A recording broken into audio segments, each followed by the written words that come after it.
दोस्तों नमस्कार, आप देख रहे हैं द फाइंडर। मैं हूं संतोष शाक्य। दोस्तों आज हमारे साथ हैं तपेंद्र प्रसाद शाक्य जी, जो अध्यक्ष हैं सम्यक पार्टी के, पूर्व आईएएस हैं एवं कैबिनेट मंत्री रहे हैं उत्तर प्रदेश सरकार में। सर आपका बहुत बहुत स्वागत है द फाइंडर पर। द फाइंडर के सभी दर्शकों को मेरा बहुत बहुत अभिवादन है, नमस्कार है।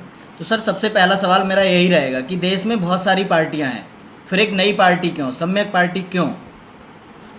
देखिए, राजनीतिक दल बनते हैं तो उनका उद्देश्य होता है कि आप करना क्या चाहते हैं जी, और किस स्तर का कार्य करना चाहते हैं जी, आज अगर इस पूरे देश के राजनीतिक परिदृश्य में आप देखें जी, तो दो पार्टियां ऐसी हैं, कांग्रेस और बीजेपी, जो राष्ट्रीय स्तर की हैं।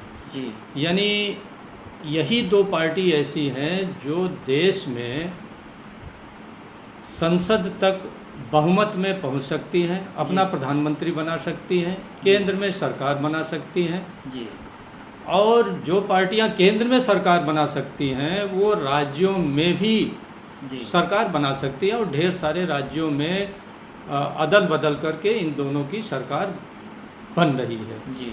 अब समस्या यह है कि जो तमाम पार्टियां बनी हुई हैं इस देश में जी, और शायद आपको पता भी होगा, आप जागरूक पत्रकार हैं, वरिष्ठ पत्रकार हैं, जी, कि इस देश में लगभग 2500 से ज़्यादा पार्टियां हो गई जी, हैं। जी, जी, अब 2500 से पार्टियां ज़्यादा हो गई हैं, लेकिन अगर इन पार्टियों का कद काठी, इनकी दृष्टि, इनका राजनीतिक संरचना का अध्ययन करें जी, तो आपको ये पता चलेगा इनमें से कोई भी पार्टी केंद्र की राजनीति करने की स्थिति में नहीं है जी, और न केंद्र में सरकार बनाने की स्थिति में है, न राष्ट्रीय स्तर का उसका स्वरूप हो सकता है। इसलिए हम लोगों को पार्टी बनाने की ज़रूरत पड़ी कि आज जो शोषित समाज है, जो बहुसंख्यक समाज है इस देश का, और समस्याग्रस्त भी है। जी, क्या समस्याएं हैं ये आप सभी लोगों को आपको मालूम है, आप अवगत हैं जी, कि देश में पहले तो हर आदमी को रोटी यानी भूख से उसको स्वतंत्रता मिले। जी, इसके बाद हर आदमी को रोज़गार हो, जो भी रोज़गार करने के सक्षम उम्र में हैं, जी, क्योंकि किसी को कब तक आप रोटी खिला करके उसका पेट भरते रहेंगे। जी, किसी को अनुदान देना, किसी को भोजन उपलब्ध करा देना, इससे बेहतर है कि उस आदमी को रोज़गार दे दीजिए, उसको खुद अपने से मेहनत करके वो कमाए, और जब मेहनत करके वो कमाएगा तो अपने लिए रोटी भी पैदा करेगा, अपने लिए मकान भी पैदा करेगा, अपने बच्चों को शिक्षा भी दे देगा, बीमार होगी तो चिकित्सा भी कर लेगा, अपना शौचालय भी बना लेगा। तो इन सारी समस्याओं का हल होता कि हमें रोटी होती, हमें रोज़गार होता, और इसी रोज़गार से जुड़ा हुआ जो सबसे महत्वपूर्ण प्रश्न है कि इस देश में सबको सर्वसुलभ गुणवत्तापूर्ण शिक्षा होती। सर्वसुलभ गुणवत्तापूर्ण शिक्षा से ये होता कि हर आदमी अगर पढ़ता, हर आदमी अगर जागरूक होता, हर आदमी टेक्निकल होता, हर आदमी मैनेजमेंट सीखता, हर आदमी हिसाब किताब करना सीखता, हर आदमी उद्योग व्यवसाय की एक प्रवृत्ति, एक संस्कार अपने अंदर पैदा करता शिक्षा के माध्यम से, तो और सरकारें रोज़गार पैदा करने का एक वातावरण बनाती। जब ये सारी चीज़ें हो जाती तो शिक्षा के माध्यम से रोज़गार अपने आप सृजित हो जाता। अब रोज़गार छोटे भी रोज़गार हो सकते हैं, यूनिवर्सिटी के प्रोफेसर का भी रोज़गार हो सकता है। आप एक छोटी सी दुकान चलाएं, छोटा सा कोई उत्पादक कार्य करें, वो भी रोज़गार है, और आप बड़ी बड़ी कारपोरेट सेक्टर की फैक्ट्री चलाएं, वो भी एक रोज़गार है। लेकिन दोनों प्रकार के रोज़गार के लिए शिक्षा बहुत ज़रूरी चीज़ है। लेकिन दुर्भाग्य है कि रोटी रोजी शिक्षा, ये तीन मौलिक जो हमारी समस्याएं हैं, और बाकी तो जो सैद्धांतिक तमाम समस्याएं, हमारा लोकतंत्र खतरे में है, अब इसको कैसे मजबूत किया जाए, तमाम ऐसे प्रश्न हैं। हमारी सामाजिक व्यवस्था है जो ताना बाना टूट रहा है। आज देखिए, हिंदू मुसलमान के बीच, जात जात के बीच तमाम तरह की समस्याएं हैं, तमाम तरह के लड़ाई झगड़े हैं, गांव-गांव झगड़े हो रहे हैं। तो एक स्वस्थ वातावरण बने, ये एक बड़ा महत्वपूर्ण मुद्दा है। तो ये सारे मुद्दों का समाधान बिना केंद्र सरकार की सत्ता में आए आप नहीं कर सकते। जी। और दुर्भाग्य ये है, जैसा मैंने बताया कि इस देश में राष्ट्रीय स्तर की 2 ही पार्टी है, कांग्रेस और बीजेपी। जी। बाकी पार्टियां थी, एक वामपंथ था, एक बहुजन समाज पार्टी थी, लेकिन धीरे धीरे इनका स्वरूप आप देख रहे हैं कि समाप्त हो रहा है। क्यों समाप्त हो रहा है? ये राजनीतिक पंडितों के लिए विश्लेषण की बात है, हम लोगों के लिए भी विश्लेषण की बात है, जो राजनीति में रुचि रखते हैं उनके लिए भी विश्लेषण की बात है।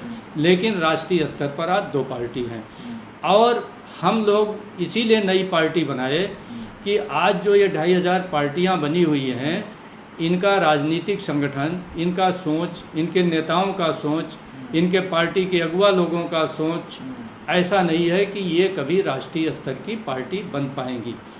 और ये 2500 पार्टी क्यों बनी, इसी प्रश्न का समाधान हमारी पार्टी करेगी।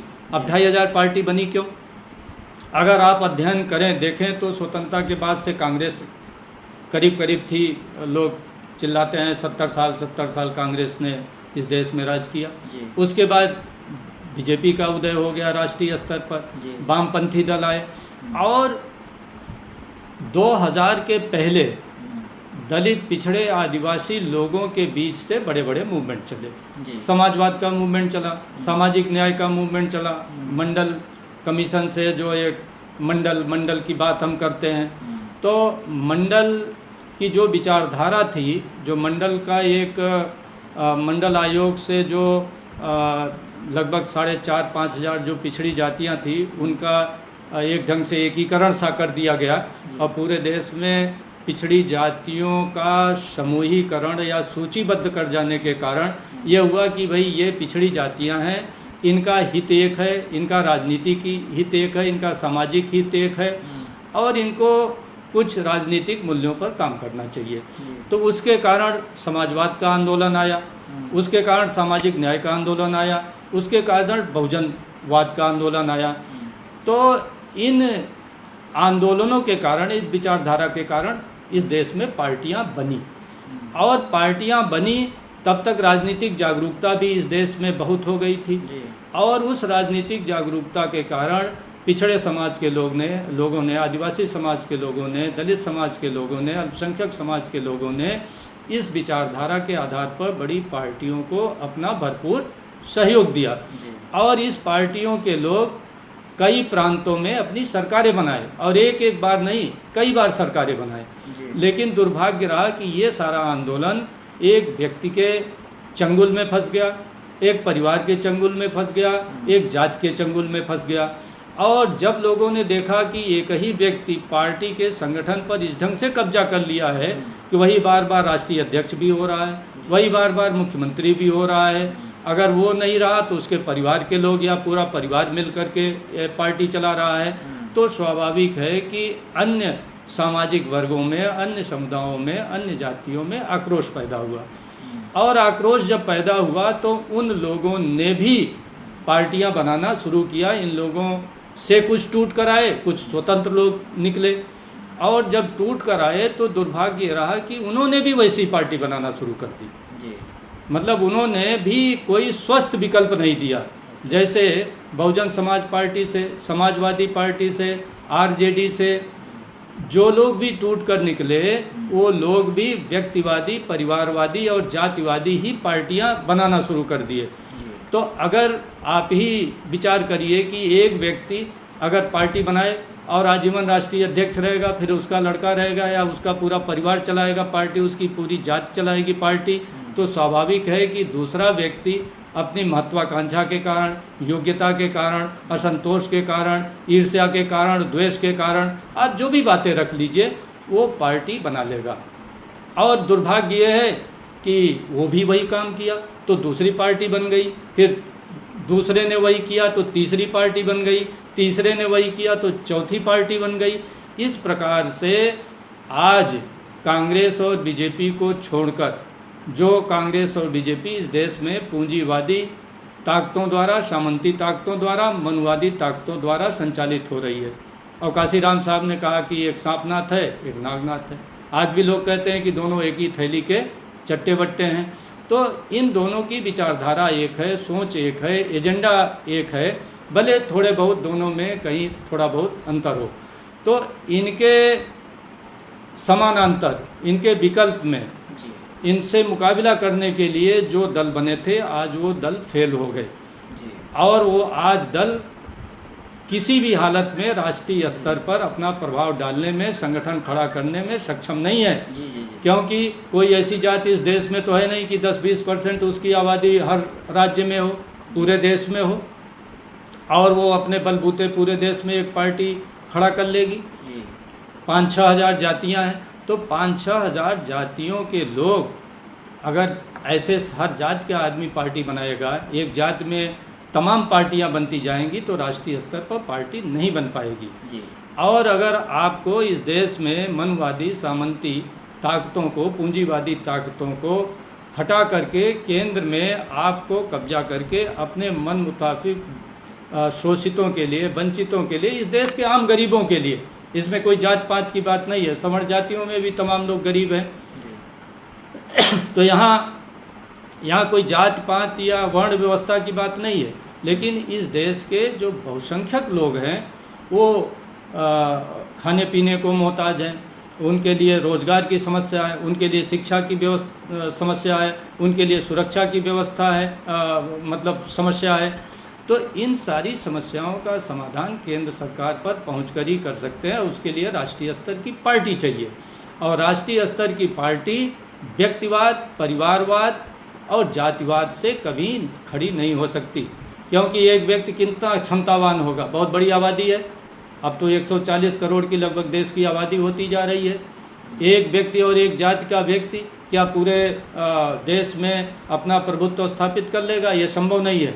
हमारी सोसाइटी होमोजीनियस सोसाइटी नहीं, होमोजीनियस सोसाइटी का कहते हैं कि जहाँ समरूपता हो, ऐसी सोसाइटी नहीं है। विविध जातियाँ हैं, विभिन्न सांस्कृतिक सोच के लोग, धार्मिक सोच के लोग, वैचारिक सोच के लोग, आर्थिक स्थिति के लोग हैं। तो ऐसे में कभी भी एक व्यक्ति, एक जाति और एक परिवार के लोग बड़ा सोच की बड़ी व्यापक पार्टी, राष्ट्रीय स्तर की पार्टी नहीं बना सकते। इसी समस्या के समाधान के लिए सम्यक पार्टी बनाई गई है। यहाँ पर किसी व्यक्ति को महत्व नहीं है, यहाँ पर किसी जाति को महत्व नहीं है, यहाँ पर किसी परिवार को महत्व नहीं है। ये पूर्ण रूप से मैं समझता हूँ कि देश की पहली लोकतांत्रिक पार्टी है, जिसका एजेंडा है कि बहुसंख्यक के बीच से एक लोकतांत्रिक पार्टी बने, और लोकतांत्रिक स्वरूप की पार्टी ही, लोकतांत्रिक संगठन की पार्टी ही, लोकतांत्रिक विचार और संस्कार की पार्टी ही राष्ट्रीय स्तर की पार्टी हो सकती है। इसलिए इस पार्टी का गठन किया गया है।